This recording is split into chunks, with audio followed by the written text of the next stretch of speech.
أشهد أن لا إله إلا الله. أشهد أن لا إله إلا الله. أشهد أن محمدا رسول الله. أشهد أن محمدا رسول الله. حي على الصلاة.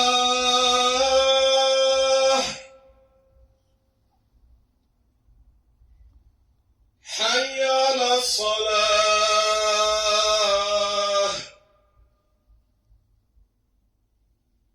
حي على الفلاح.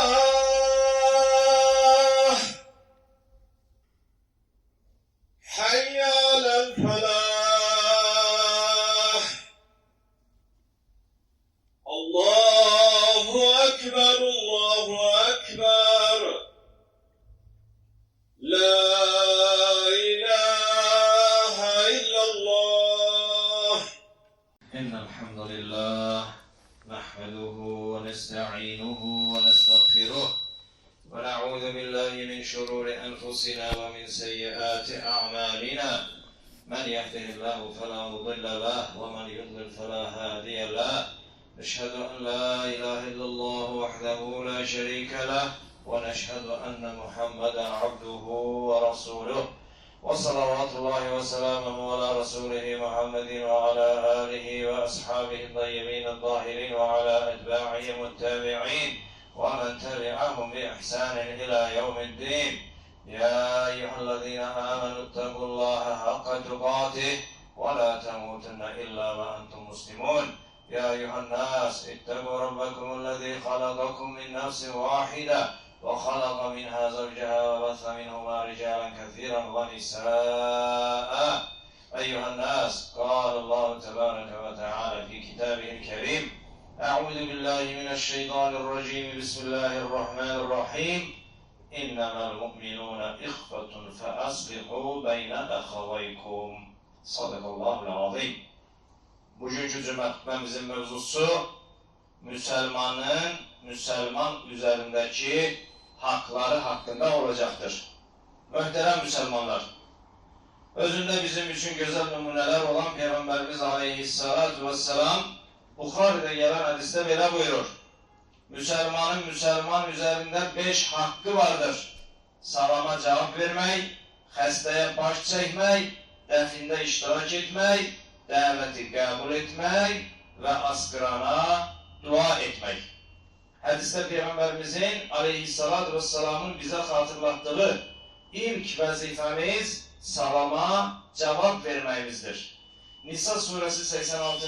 ayette Rabbimiz Azze ve Celle böyle buyurur: size salam verildiği zaman ondan daha güzeli ile veya eynisi ile karşılık verin.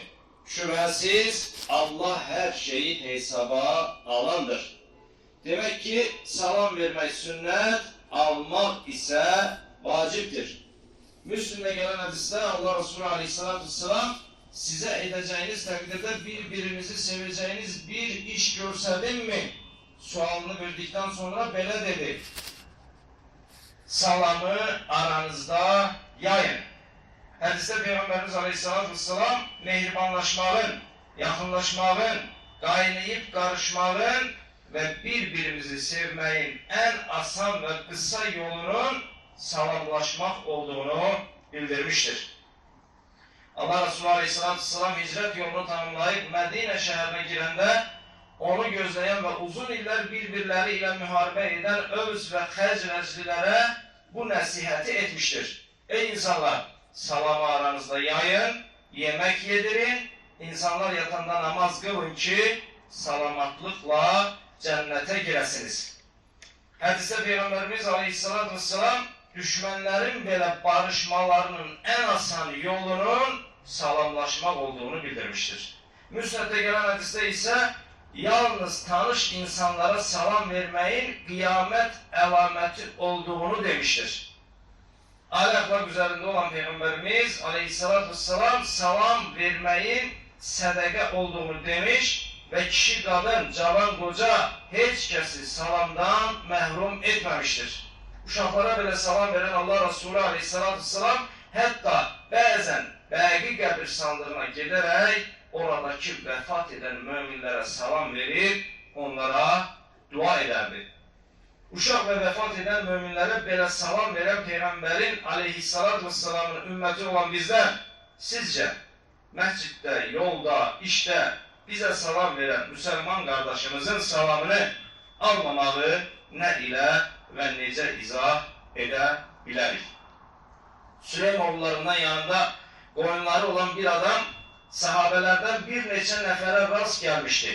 Onlara salam vermiş, ancaq onlar düşmən olduğunu düşündükləri bu adamın verdiyi salamı canını qurtarmaq üçün söylədiyini fikirləşərək onu öldürmüşdülər.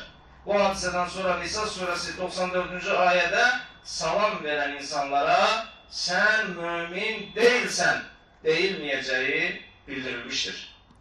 Allah hər birimizə salam yayaraq mehribanlaşmağı nəsib etsin. Dəyərli müsəlmanlar, Peyğəmbərimizin aleyhissalatü vesselamın bizə xatırlatdığı ikinci vəzifəmiz xəstə müsəlmanlara baş çəkməyimizdir.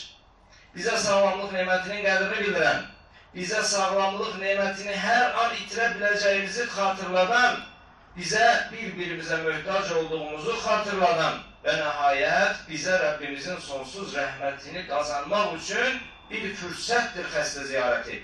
Allah üçün xəstəyə baş çəkən möminə mələklər belə dua edərlər. Nə yaxşı etdin, attığın addımlar xeyirli olsun, cənnətdə bir yerin, məskənin olsun. Xəstə ziyarətində uzun müddət oturmamaq, xəstəyə şəfası üçün dua edib, ona səbirli olmasını tövsiyə etmək tövsiyə olunur. İmkan daxilində mümkün olarsa, hətta xəstə müsəlmandan ziyarətə gələnlər üçün dua etməsi də istənilər. Dəyərli qardaşlar, Peyğəmbərimizin aleyhissalatü vesselamın bizə xatırlatdığı üçüncü vəzifəmiz müsəlmanın dəfn mərasimində iştirak etməkdir.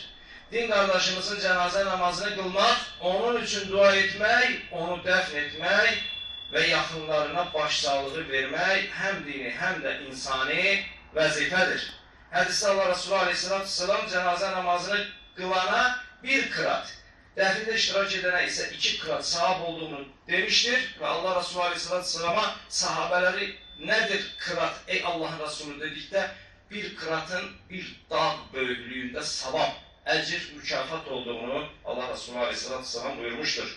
Cənazə namazı qılanda vəfat edən üçün səmimi dua etməyi Allah Resulü aleyhissalatü vesselam tövsiyə etmiş və bir sahabəsinin cənazəsində iştirak etdikdə onun üçün elə gözəl, elə dərindən, elə içdən, elə səmimi dua etmişdir ki, o cənazə namazında olub onun duasını eşidən bir sahabə kaş ki, ölən mən olardım, Allah Resulü aleyhissalatü vesselam bu duanı mənim üçün edərdi deyə qəlbindən təmənni etmişdir, arzu etmişdir.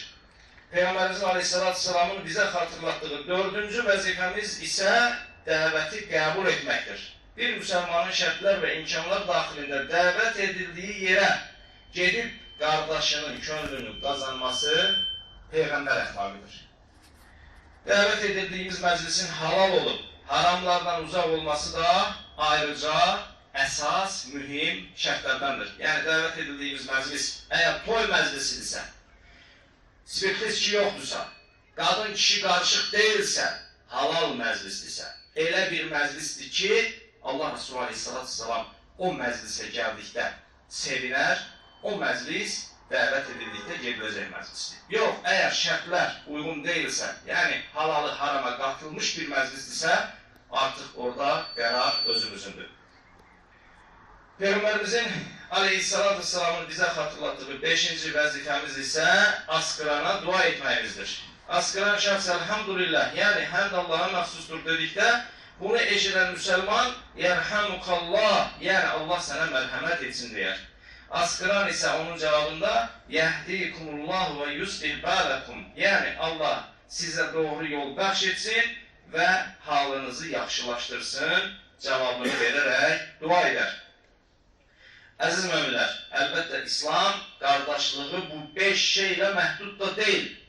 Ailəmizə, qonşumuza, qohumlarımıza yaxşılıq etmək, yetimlərə qayğı göstərmək, ehtiyac sahiblərinə kömək etmək kimi vəzifələrimiz də vardır.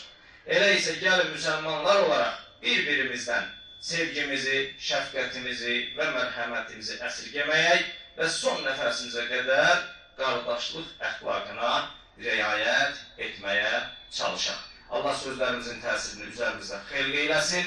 Allah bildiklərimiz gözəl şeylərlə əməl edib, əməlimizdə səmimi olub, o halımızı son nəfəsə qədər qoruyub, son nəfəsimizi də imanla verə bilməyi cümləmizə nəsib eyləsin. Barakallahu li və lakum fil Qur'anil azim və nafa'ani və iyyakum bima fihi minəl ayati və zikril hakim.